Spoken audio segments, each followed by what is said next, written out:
Not all wounds disappear, but God can give you the strength to live with them. Not all wounds disappear. And that's not weakness. It's the reality many hearts live in. Some pain doesn't heal instantly. There are scars that remain for years, sometimes for a lifetime. We pray for healing, we wait for relief, but the pain doesn't go away. And we start to think, maybe I'm doing something wrong. Maybe God doesn't hear me. Why does it still hurt? But let me tell you something important.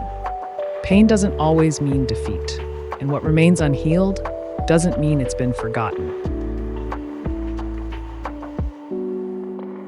Look at the Apostle Paul.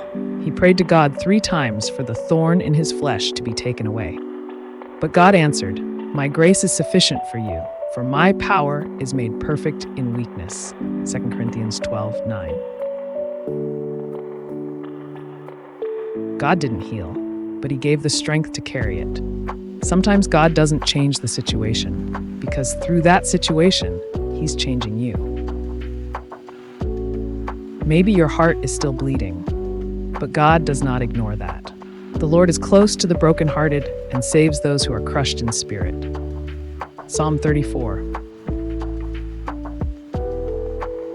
Yes, sometimes God heals instantly, but often he heals gradually, step by step, through tearful prayers, through days when you want to give up but don't.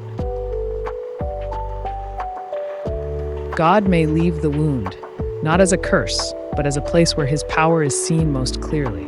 Like Jesus, risen yet still bearing the wounds in his hands. He could have appeared without scars, but he didn't, because the wound can be part of the glory.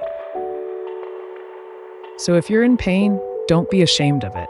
Don't hide your struggle. God is not afraid of your pain, and if he allowed the wound to remain, it means he also gave the grace to live with it. And not just survive, but shine in the midst of the pain. Even if it still hurts, he is already carrying you. He heals the brokenhearted and binds up their wounds. Psalm 47:3. Not all wounds disappear, but God can give you the strength to live with them. And in that strength, his love, his faithfulness, his presence. And that is enough.